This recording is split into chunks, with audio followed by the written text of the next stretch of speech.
नमस्कार दोस्तों, स्वागत है आपका हमारे चैनल हिस्ट्री फॉर पीजीटी में।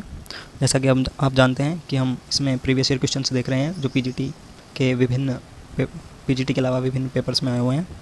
तो हमारा जो टॉपिक चल रहा है वो चल रहा है इंडियन नेशनल मूवमेंट का। उसी के प्रीवियस ईयर के क्वेश्चंस हम देख रहे हैं। तो आइए शुरू करते हैं। तो हमारा जो पहला प्रश्न होगा ये DSSB पीजीटी में आया हुआ है। इन घटनाओं का सही अनुक्रम हमें बताना है क्या क्या है। तो सबसे पहले इसमें दिया हुआ है मूडी मैन समिति की नियुक्ति। तो इस कमेटी की नियुक्ति हुई थी 1924 में 1924 में हुई थी अलेक्जेंडर मूडी मैन की अध्यक्षता में। इस कमेटी का कार्य क्या था? इस कमेटी का कार्य था 1919 के तहत जो संवैधानिक व्यवस्था और द्वैध शासन प्रणाली स्थापित हुई थी उसकी समीक्षा करना था। और इस समिति ने रिपोर्ट अपनी दी थी 1925 में। और सेकंड है साइमन कमीशन का भारत आना। तो भारत में साइमन कमीशन आपको पता है 1927 में आया था, 1928 में आया था, 27 में इसका गठन हुआ था। जलियांवाला बाग का हत्याकांड जो है ये तो आप सब जानते हैं 1919 में हुआ था, 13 अप्रैल 1919 को। और जो स्वराज पार्टी की स्थापना हुई थी वो हुई थी 1923 में। किसके द्वारा की गई थी? मोतीलाल नेहरू, चित्तरंजन दास, विट्ठल भाई पटेल आदि के द्वारा की गई थी। तो इसका जो हमारा सही अनुक्रम हो जाएगा, सबसे पहले हो जाएगा 3, 4, 1 और 2। तो ऑप्शन हमारा कौन सा सही हो जाएगा? सी। तो इसका आंसर हमारा हो जाएगा सी। तो नेक्स्ट प्रश्न देखते हैं। नेक्स्ट है हमारा साइमन कमीशन का बहिष्कार करने वाले मद्रास में आयोजित कांग्रेस अधिवेशन का अध्यक्ष कौन था? तो इसका जो हमारा आंसर हो जाएगा 1927 में साइमन कमीशन का गठन हुआ था और 1928 में भारत आया था। इसका बहिष्कार किया गया था क्योंकि इसमें एक भी सदस्य, साइमन कमीशन का एक भी सदस्य भारतीय नहीं था। तो इस कांग्रेस के जो अधिवेशन की अध्यक्षता की थी वो डॉक्टर अंसारी ने की थी। तो इसका आंसर हो जाएगा ए, डॉक्टर अंसारी ने इस कांग्रेस अधिवेशन की अध्यक्षता की थी। नेक्स्ट प्रश्न है हमारा 1900, यहाँ पे इसका एक्सप्लेनेशन आप पढ़ लेना। नेक्स्ट है 1939 के अंबारी सत्याग्रह का नेतृत्व किसके द्वारा किया गया था? तो इसका जो हमारा आंसर हो जाएगा वो हो जाएगा राहुल सांकृत्यायन, पंडित राहुल सांकृत्यायन के द्वारा अंबारी सत्याग्रह का नेतृत्व किया गया था। इसमें 6 महीने की जेल भी हुई थी इस सत्याग्रह के दौरान ही।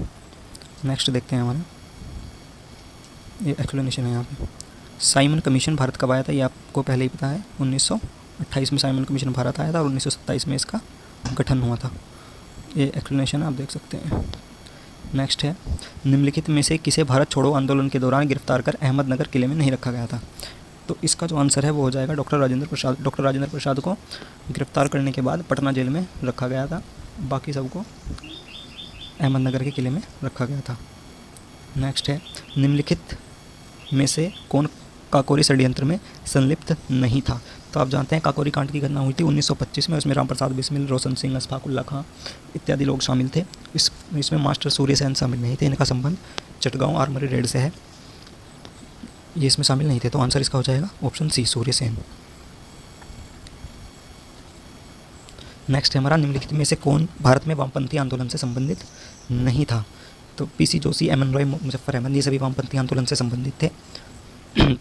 राम मनोहर लोहिया, इनका संबंध भारत छोड़ो आंदोलन के दौरान इन्होंने सक्रिय भूमिका निभाई, तो इनका संबंध भारत छोड़ो आंदोलन से था। नेक्स्ट है हमारा प्रश्न, यह एक्सप्लेनेशन आप पढ़ लेना यहाँ पर। भारत छोड़ो आंदोलन रूस तथा फ्रांस की क्रांति से कम नहीं था, यह कथन किसका था? तो ये कथन था जयप्रकाश नारायण जी का। नेक्स्ट प्रश्न देखते हैं हमारा, बारदोली सत्याग्रह का नेतृत्व किसने किया? तो बारदोली सत्याग्रह का संबंध आप सभी जानते हैं वल्लभ भाई पटेल से था। 1928 में इन्होंने इसका नेतृत्व किया था। यह किसान आंदोलन था। सरकार के द्वारा जो कर की दर थी वो काफ़ी ज़्यादा बढ़ा दी गई थी, उसे कम करने के लिए आंदोलन किया गया था और ये सफल भी रहा था। और इसी आंदोलन के दौरान वल्लभ भाई पटेल को सरदार की उपाधि दी गई थी। नेक्स्ट देखिए, एक्सप्लेनेशन तो आप पढ़ते ही रहना। बाकी 23 मार्च 1931 को भगत सिंह के साथ किन अन्य 2 क्रांतिकारियों को फांसी दी गई थी? तो इसका आंसर हो जाएगा राजगुरु तथा सुखदेव को। राजगुरु तथा सुखदेव को फांसी दी गई थी। ये दी गई थी सांडर्स हत्या के केस में। इन्होंने, एक पुलिस कप्तान था सांडर्स, उनकी हत्या कर दी थी और इसके जो मुकदमे को जाना जाता है वो लाहौर षड्यंत्र केस के नाम से जाना जाता है। नेक्स्ट प्रश्न है किस ब्रिटिश प्रशासक राजनीतिज्ञ ने पहली बार स्वीकार किया कि 1857 एक राष्ट्रीय विद्रोह था? तो इसका आंसर हो जाएगा बेंजामिन डिज़रायली। बेंजामिन डिज़रायली ने ही माना था कि 1857 एक राष्ट्रीय विद्रोह था। कौन भारतीय इतिहासकार थे जिन्होंने कहा था ये न तो राष्ट्रीय आंदोलन था, न प्रथम था और न ही स्वतंत्रता संग्राम था? तो वो थे RC मजूमदार। उन्होंने इसे राष्ट्रीय आंदोलन मानने से इनकार कर दिया था। और किस भारतीय ने कहा था कि राष्ट्रीय आंदोलन था? तो उनका नाम था VD सावरकर। नेक्स्ट देखते हैं हमारा अभिनव भारत 10 सीक्रेट रिवोल्यूशनरी सोसाइटीज 1904 में किसके द्वारा आयोजित किया गया था। तो इसका आंसर हमारा हो जाएगा वीडी सावरकर के द्वारा अभिनव भारत का गठन किया गया था। इससे पहले इनके संगठन का नाम था मित्र मेला, जो शायद 1899 में स्थापित किया गया था वीडी सावरकर और इनके भैया जीडी सावरकर, गणेश दामोदर सावरकर, इनके द्वारा किया गया था। नेक्स्ट देखते हैं हमारा निम्नलिखित में से किसे 3 बार भारतीय राष्ट्रीय कांग्रेस का अध्यक्ष चुना गया था। तो इसका आंसर हो जाएगा दादा भाई नौरोजी। दादा भाई नौरोजी को 1886, 1893 और 1906 में कांग्रेस का अध्यक्ष बनाया गया था।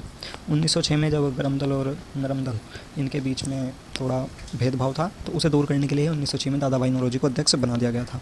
और 1907 में तो आप जानते हैं कि सूरत का विभाजन गरम दल और नरम दल के बीच में हो गया था कांग्रेस के। नेक्स्ट देखते हैं हमारा प्रश्न, एक्सप्लेनेशन है यहाँ पे दादा भाई नौरोजी के बारे में और भी चीज़ें दी हुई हैं, पढ़ लेना। भारतीय राष्ट्रीय कांग्रेस के पहले मुस्लिम अध्यक्ष कौन थे। तो भारतीय राष्ट्रीय कांग्रेस के पहले मुस्लिम अध्यक्ष थे बदरुद्दीन तैयब जी। 1887 के कांग्रेस अधिवेशन में इन्हें अध्यक्ष बनाया गया था। तो कांग्रेस के पहले मुस्लिम अध्यक्ष थे बदरुद्दीन तैयब जी। नेक्स्ट देखते हैं हमारा 1916 में मुस्लिम लीग और कांग्रेस के बीच समझौता किसने करवाया। तो इसमें एनी बेसेंट और लोकमान्य तिलक दोनों की भूमिका रही थी। अंबिका चरण मजूमदार ने इस अधिवेशन की अध्यक्षता की थी और यह अधिवेशन हुआ था लखनऊ में, और इसी अधिवेशन में गरम दल और नरम दल के बीच भी समझौता हुआ था। नेक्स्ट प्रश्न है, नेक्स्ट देखते हैं हमारा निम्नलिखित में से किसी एक व्यक्ति में से कौन एक व्यक्ति गदर आंदोलन से जुड़ा नहीं था। तो गदर आंदोलन जैसा आपको पता ही है कि एक भारत से बाहर संचालित हुआ था सैन फ्रांसिस्को में, और सोहन सिंह भावकना, लाला हरदयाल, इन्होंने इसे स्थापित किया था। और मैडम भीखाजी कामा भी इससे जुड़ी हुई थी। तो भगत सिंह का संबंध इससे नहीं था, तो आंसर इसका हो जाएगा सी। ये दोनों तो नहीं होंगे, इन दोनों ने स्थापना की थी इसकी गदर आंदोलन की सैन फ्रांसिस्को में। ये यहाँ पे इसका दिया हुआ है, थोड़ा एक्सप्लेनेशन भी आप पढ़ सकते हैं। यह है, इसमें बताना है कि कौन से कथन सही हैं कौन से गलत हैं। भारतीय राष्ट्रीय कांग्रेस तथा मुस्लिम लीग ने 1937 में संयुक्त प्रांत में बराबर सीटें जीती थी। तो पहला कथन गलत हो जाएगा यहाँ पर, इन्होंने बराबर सीटें नहीं जीती थी। कांग्रेस ने 5 राज्यों में पूर्ण बहुमत से सरकार बनाई थी, 11 में से, और 3 में सबसे बड़ी पार्टी थी, और मुस्लिम लीग मात्र 3 प्रांतों में थी शायद, ये पक्का भी पता नहीं है मुझे, लेकिन ये गलत है, बराबर सीटें नहीं जीती थी इन्होंने, तो कन्फर्म है। मुस्लिम लीग 1937 में कांग्रेस के साथ मिलकर संयुक्त प्रांत में साझा सरकार बनाना चाहती थी, ये स्टेटमेंट भी बिल्कुल गलत हो जाएगा। अगला स्टेटमेंट है कि मुस्लिम लीग के द्वारा जब प्रस्ताव अस्वीकार कर दिया गया तो मुस्लिम लीग को लगा कि भारत अविभाजित रहा तो मुसलमानों को राजनीतिक सत्ता पाना कठिन होगा। जब प्रस्ताव ही नहीं दिया गया था तो फिर तो एक कथन सत्य होने का कोई मतलब ही नहीं है, तो तीनों कथन ही गलत हो जाएंगे। तो हमारा आंसर उसका हो जाएगा इनमें से कोई भी कथन सही नहीं है, तो जो इसका आंसर हो जाएगा ऑप्शन सी। ठीक है, बाकी आप देख लेना है। नेक्स्ट क्वेश्चन है, निम्नलिखित में से कौन सा अधिनियम था जिसने लोगों की भावनाओं को इस तरह भड़काया जिसके परिणाम स्वरूप जलियांवाला बाग हत्याकांड हुआ। तो इसका तो आपको बताइए, रूलेट एक्ट था। सिडनी रूलेट की अध्यक्षता में जो कमीशन बना था सेडिशन आयोग, उसकी सिफारिशों से बदलाया गया था, और इसमें संदेह के आधार पर किसी भी व्यक्ति को गिरफ्तार किया जा सकता था। और मोतीलाल नेहरू ने इसे बिना अपील, बिना वकील, बिना दलील का कानून कहा था। नेक्स्ट देखते हैं, गदर था तो अभी आपने पीछे पढ़ाई है, एक क्रांतिकारी संगठन था जो सैन फ्रांसिस्को में गठित हुआ था। इसका आंसर हो जाएगा सी। नेक्स्ट प्रश्न है, राष्ट्रीय कांग्रेस की पहली महिला अध्यक्ष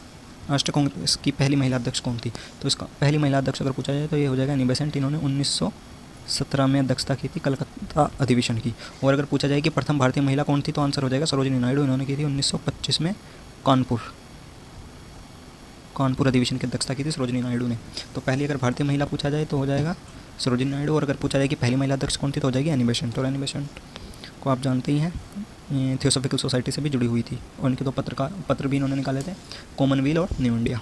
नेक्स्ट देखते हैं, गदर आंदोलन के शुरू होने का सबसे महत्वपूर्ण कारण क्या था। तो इसका आंसर हो जाएगा हमारा कामागाटा मारू घटना। कामागाटू मारू घटना के बारे में नीचे हुआ है, आप पढ़ लेना, यहाँ पे टाइम जाएगा काफ़ी। नेक्स्ट है, यंग बंगाल आंदोलन के पीछे प्रेरणा कौन था। तो इसका आंसर हो जाएगा हेनरी विवियन डोरेजियो। एक टीचर थे हेनरी विवियन डोरेजियो, और इन्होंने बंगाल में इस आंदोलन की शुरुआत की थी, यंग बंगाल आंदोलन, और इन्हें भारत का प्रथम राष्ट्रवादी कवि भी माना जाता है। नेक्स्ट देखते हैं, स्वराज भारत के राजनीतिक प्रयासों का लक्ष्य था, यह दादा भाई नौरोजी द्वारा घोषित किया गया था। तो ये 1906 के कलकत्ता अधिवेशन में घोषित किया गया था, जहाँ पर दादा भाई नौरोजी ने स्वराज को भारत के राजनीतिक प्रयासों का लक्ष्य घोषित किया था। और इसी अधिवेशन में स्वदेशी बहिष्कार और राष्ट्रीय शिक्षा व शासन से जुड़े प्रस्ताव भी पारित हुए थे। तो आज की वीडियो में इतना ही। नेक्स्ट वीडियो में हम देखेंगे अगले प्रश्न जो प्रीवियस ईयर्स क्वेश्चन में आए हुए हैं। Thank you very much. Channel को सब्सक्राइब करें।